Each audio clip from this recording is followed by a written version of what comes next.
ना जाने देश के तमाम विपक्षी दलों को क्या हो गया है। जहां देखो वहां भगदड़ मची हुई है और जहां अभी भगदड़ नहीं है वहां एक पल में गठबंधन की कस्में खाई जा रही हैं, तो दूसरे पल एक दूसरे के कपड़े फाड़ने में भी नहीं चूक हो रही है। समझाऊंगा आपको मैं। दिल्ली में क्या हुआ था?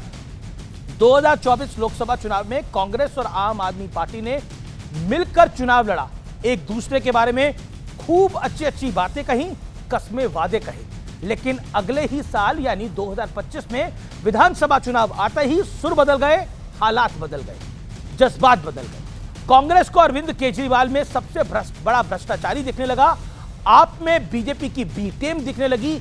अरविंद केजरीवाल ने भी राहुल गांधी पर बीजेपी से साठगांठ का आरोप लगाया और यह कहा कि अभी तक राहुल जी जेल नहीं गए हैं। पब्लिक समझ गई और नतीजों में दोनों पार्टियों की बुरी दुर्गति हुई। कांग्रेस तो जीरो पे आई, आम आदमी पार्टी की भी लुटिया डूब ही गई। दोनों ने हार के बाद ठीकरा बीजेपी और चुनाव आयोग पर फोड़ दिया, अपने पे भी फोड़ा। 2026 आते आते अरविंद केजरीवाल की पार्टी के 7 सांसद पार्टी छोड़ गए। सबने कहा ये वो पार्टी नहीं बची जिसे हमने ज्वाइन किया था। साल 2022 में महाराष्ट्र में उद्धव ठाकरे की पार्टी टूटी, एकनाथ शिंदे 40 से ज्यादा विधायकों के साथ पार्टी छोड़ गए। फिर पार्टी का नाम और सिंबल भी कानूनी लड़ाई के बाद हासिल कर लिया।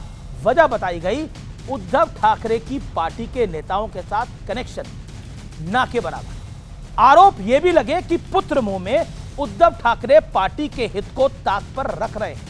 2026 में एक बार फिर उद्धव ठाकरे की पार्टी में टूट की कगार पर है। वजह अभी भी वही बताई जा रही है, उद्धव ठाकरे का पार्टी के नेताओं के साथ घोर डिस्कनेक्शन।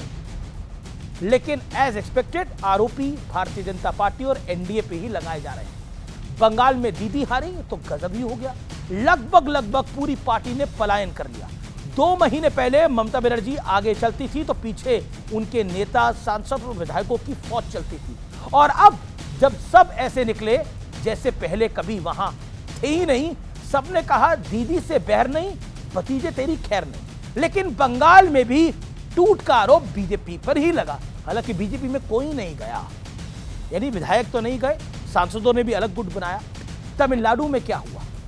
डीएमके हारी तो कांग्रेस के साथ उनकी रिलेशनशिप का अंत हो गया। टीवीके के साथ सिचुएशनशिप में वो आ गई, यानी रिलेशनशिप लॉन्ग टर्म था कांग्रेस और डीएमके का, लेकिन एक ही रात में, मतलब इसको अन्यथा मत लीजिएगा, एक ही रात में रिलेशनशिप से सिचुएशनशिप की मर्यादा को लांघ दिया गया। क्या ये सब तमिलनाडु या देश की जनता देख और समझ नहीं रही होगी? लेकिन कांग्रेस को अगर इस कथित धोखेबाजी का कभी खमियाजा हुआ, तब क्या बीजेपी को ही दोष दिया जाएगा? झारखंड में क्या हुआ जी? वहां एनडीए के समर्थन से निर्दलीय उम्मीदवार की चुनाव जीत गए। वहां जेएमएम प्लस कांग्रेस के विधायकों ने जम के क्रॉस मीटिंग करी, भीतर घात हो गया और उम्मीद के मुताबिक आरोपी बीजेपी ही बन गई। इससे पहले मध्य प्रदेश में तो कमाल ही हो गया जी। कांग्रेस ने मीनाक्षी नटराजन को राज्यसभा उम्मीदवार बनाया, लेकिन उनका नॉमिनेशन, नामांकन रद्द कर दिया गया। उन पर एक एफआईआर की जानकारी नहीं देने का आरोप था। बीजेपी ने अपना उम्मीदवार उतारा हुआ था, वो जीत गया, और कांग्रेस ने प्रॉक्सी उम्मीदवार भी नहीं उतारा और उल्टा कांग्रेस के नेताओं ने ही अपने नेता की डिटेल बताई। बीजेपी नेताओं ने खुलकर कहा कि कांग्रेस के नेताओं ने ही अंदर खाने एफआईआर वाले कागज बीजेपी वालों को दे दिए, हमने रिटर्निंग ऑफिसर तक पहुंचा दिए। अब ऐसा मौका मिलेगा तो कौन छोड़ेगा? आप छोड़ेंगे क्या? लेकिन राहुल गांधी कह रहे हैं कि बीजेपी ने वोट चोरी की तरह सीट चोरी कर ली है। अब आप झारखंड की बात करिए। झारखंड में कांग्रेस के प्रभारी कह रहे हैं कि आरजेडी यानी इंडिया गठबंधन की पार्टी और जेएमएम, वो भी इंडिया गठबंधन की पार्टी, इन्होंने हमें बैक स्टैबिंग करी, हमारी पीठ में छुरा खोबा, हमें धोखा दिया, और आरोप बीजेपी पे है। साथ ही आपके धोखा बीजेपी दे रही है। लेकिन कर्नाटक में तब ना वोट चोरी होती है ना सीट चोरी होती है जब बीजेपी के विधायक कांग्रेस के लिए क्रॉस वोटिंग कर लेते हैं। उसे अंतरात्मा की आवाज कहा जाता है। सीएम डीके शिव कुमार ने कहा विधायक बीजेपी में परेशान थे इसलिए कांग्रेस के लिए वोट कर गए। क्या गजब का लॉजिक है, मतलब गजब। इससे बड़ा गजब कुछ हो ही नहीं सकता। बहरहाल अब यूपी में चुनाव आ रहे हैं, लेकिन कांग्रेस और समाजवादी पार्टी में तनातनी साफ दिख रही है। कांग्रेस के यूपी के प्रभारी अविनाश पांडे ने कहा है कि कांग्रेस पूरी की पूरी 403 सीटों पर चुनाव लड़ेगी। कांग्रेस के सांसद और उत्तर प्रदेश में कांग्रेस के बड़े नेता इमरान मसूद ने भी इशारों में कह दिया कि हमारी 172 सीटों पर तैयारी चल रही है। खबरें चल रही हैं कि समाजवादी पार्टी कांग्रेस को 60 से नीचे सीटें देना चाहती है। नतीजा क्या होगा पता नहीं, किसे क्या मिलेगा पता नहीं, लेकिन जीते तो सब ठीक है, हारे तो बीजेपी वाला जवाब तो अब पूरा देश जानता ही है।